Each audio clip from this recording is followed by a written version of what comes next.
नमस्ते बच्चों, स्वागत है आपका मेरे YouTube चैनल NCERT गाइड में। आई होप कि आप सब लोग अच्छे होंगे और अपनी पढ़ाई अच्छे से कर रहे होंगे। जैसा कि आपको मालूम ही है कि हमने 12th क्लास हिस्ट्री के लिए वीडियो सीरीज शुरू की हुई है। चैप्टर 1 की 3 पार्ट हमने बना लिए हैं और आज हम लास्ट पार्ट बनाने वाले हैं। अगर आप मेरे यूट्यूब चैनल पर फर्स्ट टाइम आए हो तो पहले जाकर के वो तीनों पार्ट देख लीजिए ताकि आपको ये वाला वीडियो समझ आ सके। बच्चों, आज हम जानेंगे कि माल प्राप्त करने संबंधी नीतियाँ क्या थी। कुछ चीज़ें ऐसी होती थी जिन्हें स्थानीय लोग बना लिया करते थे, जैसे कि कोई पत्थर का सामान हुआ या फिर मिट्टी के बर्तन हुए। लेकिन कुछ चीज़ें ऐसी होती थी जिन्हें बाहर से मंगवाना पड़ता था, जैसे कि कोई स्पेशल धातु हुआ या फिर कोई स्पेशल पत्थर हुआ। अब बात करते हैं उपमहाद्वीप तथा उसके आगे से आने वाला माल। पिछली वीडियो में हमने ये जाना था कि नागेश्वर और बालाकोट से संग से बनी हुई चीज़ों को दूसरी जगह पर बेचा जाता था। वैसे ही कुछ ऐसे पुरास्थल है जो ऐसी जगह पे बसे हुए थे जहाँ पे आसपास में कच्चा माल प्राप्त हो जाए। पहले बात करेंगे सोर्तुगई अफ़गानिस्तान की। सोर्तुगई ऐसी जगह पे बसा हुआ था जहाँ पे लाजवर्द मणि मिलता था। लाजवर्द मणि क्या होता था? लाजवर्द मणि एक कीमती पत्थर हुआ करता था जो नीले रंग का होता था। उसके अलावा लोथल नाम का जो स्थान था वो ऐसी जगह पे बसा हुआ था जिसके आसपास में कार्निलियन के पत्थर, उसके अलावा सिलखड़ी के पत्थर और कुछ धातुएं मिलती थी। अगर कार्निलियन की बात की जाए तो कार्निलियन गुजरात के बड़ौच में मिलता था। सिलखड़ी के पत्थर की बात की जाए तो दक्षिणी राजस्थान और गुजरात, उत्तरी गुजरात में मिलता था। धातु की बात की जाए तो खास करके राजस्थान में मिलता था। अब बात करते हैं कच्चा माल प्राप्त करने की अन्य नीतियाँ क्या होती थी। तो कच्चा माल प्राप्त करने की अन्य नीतियाँ ये थी कि खेतड़ी और दक्षिण भारत में अभियानों को भेजा जाता था। अभियान क्या करते थे? वहाँ के स्थानीय समुदायों के साथ संपर्क स्थापित करते थे और वहाँ से कच्चा माल प्राप्त करते थे ताकि वो आगे बिजनेस कर सके। खेतड़ी अंचल से बात की जाए तो खेतड़ी अंचल से स्पेशली तांबा लाया जाता था। दक्षिण भारत की बात की जाए तो दक्षिण भारत से स्पेशली सोना लाया जाता था। अब पुरातत्वविदों ने खेतड़ी अंचल से जो पुरास्थल मिला उसको क्या नाम दिया है? तो उसको नाम दिया है गणेश्वर जोधपुरा संस्कृति। गणेश्वर जोधपुरा संस्कृति। बात करते हैं बच्चों सुदूर क्षेत्रों से संपर्क की। हाल ही में हुए पुरातात्विक खोजें ये इंगित करती है कि तांबा अरब प्रायद्वीप के दक्षिण पूर्व छोर पर स्थित ओमान से भी मंगवाया जाता था। ओमान से एक विशेष प्रकार का पात्र मिला है जिसको हड़प्पाई मर्तबान भी कहा जाता है। उसके ऊपर काली मिट्टी की परत चढ़ाई जाती थी ताकि उसमें अगर कोई तरल पदार्थ डाला जाए तो उसका रिसाव ना हो। बच्चों, सुदूर क्षेत्र से संपर्क में हमें मेसोपोटामिया का एक लेख मिलता है जिसे 3री सहस्त्राब्दी ईसा पूर्व में दिनांकित किया गया था। इसमें हमें 3 क्षेत्रों के नाम मिलते हैं, मगान, दिलमुन और मेलुहा। मगान जरूर ओमान के लिए प्रयुक्त किया गया होगा, ओमान।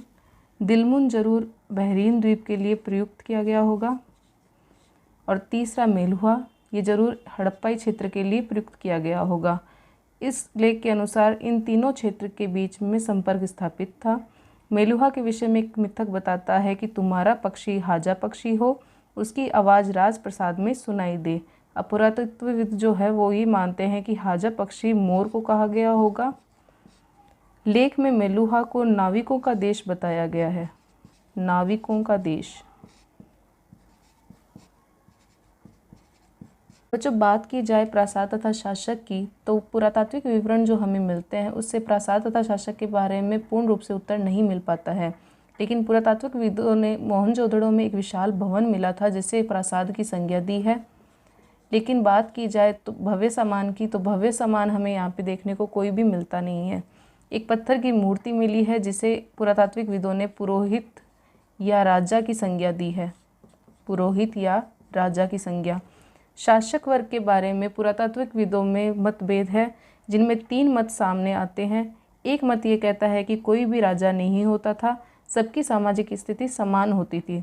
दूसरा वर्ग ये कहता है कि एक से अधिक राजा होते थे, यानी कि हड़प्पा में अलग राजा रहा होगा, मोहनजोदड़ो में अलग राजा रहा होगा। तीसरा मत ये कहता है कि सिर्फ एक राजा रहा करता था, यानी कि एक ही राज्य होता था। कारण ये है कि समान रूप से ईंटें मिली है, समान रूप के पुरातात्विक समान हमें देखने को मिलते हैं। व्याख्या की समस्याओं की बात की जाए तो सबसे अधिक धार्मिक प्रथाओं की व्याख्या करने में समस्या आती थी। आरंभिक पुरातत्वविदों को जो भी वस्तु असामान्य या अपरिचित लगती थी उसे वे धार्मिक महत्व से जोड़ देते थे। इन्हीं वस्तुओं में सबसे पहले आती है आभूषण से लदी हुई नारी की मूर्ति। ये एक मृण मूर्ति थी जिसे मातृ देवी की संज्ञा दी गई है, मातृ देवी। दूसरा है पुरुष की मूर्तियां मिली है। इनका एक हाथ घुटने पर स्थित था। इन्हें पुरोहित या राजा की संज्ञा दी गई है, पुरोहित या राजा। तीसरा कालीबंगन और लोथल से वेदियां मिली है। इसके अलावा मुहरों पे कुछ चिन्ह मिले हैं जिनमें पहला है पेड़ पौधों के चिन्ह। इसके अनुसार हम कह सकते हैं कि प्रकृति की पूजा की जाती थी, प्रकृति की पूजा की जाती थी। दूसरा एक योगी का चिन्ह मिला है जो जानवरों से घिरा हुआ है।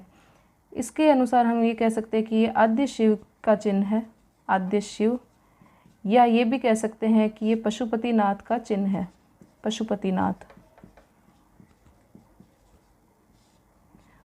इसके अलावा आपकी किताब में एक शब्द आया शमन। इसका अर्थ होता था वह पुरुष या महिला जो जादू के द्वारा लोगों का इलाज करते थे। अगर बात की जाए सभ्यता के अंत की तो विद्वानों में इसको लेकर के मतभेद है। कुछ का मानना है कि जरूर जलवायु परिवर्तन हुआ होगा, या कोई आपदा आ गई होगी, या नदियों का रास्ता मुड़ गया होगा, या नदियाँ सूख गई होगी। दूसरा मत ये भी कहता है कि जो घने बसे हुए क्षेत्र थे वहाँ से लोगों ने पलायन कर लिया होगा। तो इस बारे में अभी कुछ भी कह पाना पॉसिबल नहीं होगा। आई होप कि आपको आज का ये वीडियो पसंद आया होगा, लेकिन फिर भी अगर आपको किसी भी प्रकार का डाउट है तो आप मुझे कमेंट सेक्शन में पूछ सकते हैं। अगर आप मेरे चैनल पर पहली बार आए हैं तो इस चैनल को सब्सक्राइब कीजिएगा। इस वीडियो को अपने दोस्तों के साथ ज़्यादा से ज़्यादा शेयर कीजिएगा। Thank you.